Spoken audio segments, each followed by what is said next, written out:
Greetings, YouTube. Today I'm going to talk about a knife that, oddly enough, I found. I used to live in an apartment in the same city many years ago. I lived there when I moved out when I was 14. But at some point while living there, while cleaning out the garage, I found this knife.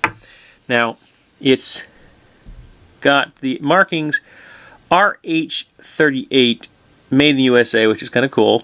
There aren't any. There's some code here. I can barely read it. It's so rusted that I can't really tell what it says.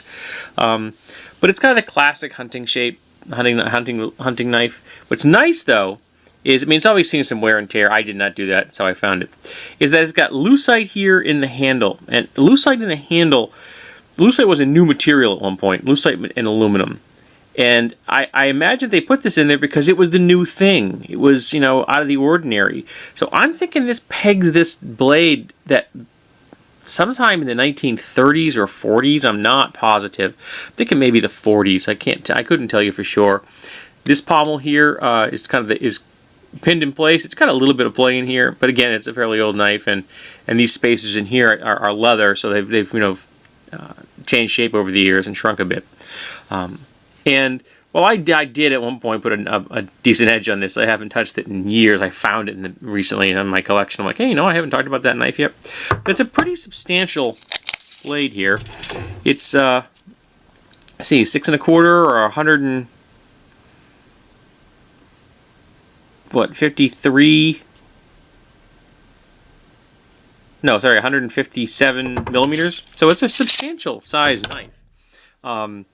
Got one of the classic blood grooves here, though it doesn't go down very far. And I imagine this was created for the consumer market of domestic hunters, something that was done originally, say, for a hunting catalog of some variety, maybe even a company like Sears and Roebuck or something. It may have carried something like this, but it's well rounded here. There's no sharp edges in the design. The guard here is, again, a stamped steel guard. It's pretty simple. And for a simple knife without a lot of bells and whistles, it is fairly comfortable in the hand, because this is contoured in two directions, so it's three-dimensionally contoured, which is nice. So, there is some nice detail in here, and it does feel good in the hand. I don't have a sheath for it. I have never had a sheath for it. It's like I said, I found this in a garage. But I always thought it was a kind of a cool design, and the lucite in the handle always made me smile. I kind of like the way that looks, because you get to see the internal structure, and it's just, that at one time this was chosen as a material for this knife because it was out of the ordinary. And we do the same thing. When titanium became, more freely available, it worked its way into knives. So G10 became more available, became the new material. It worked its way into knives. Sharp fingers use Delrin. So there's different materials have entered into the knife markets over time after they were introduced in the material engineering market when they were building machines and stuff. And someone realized, hey, I can use that as a knife material or a blade material or something. So I've always found that kind of aspect of knife design to be quite fascinating.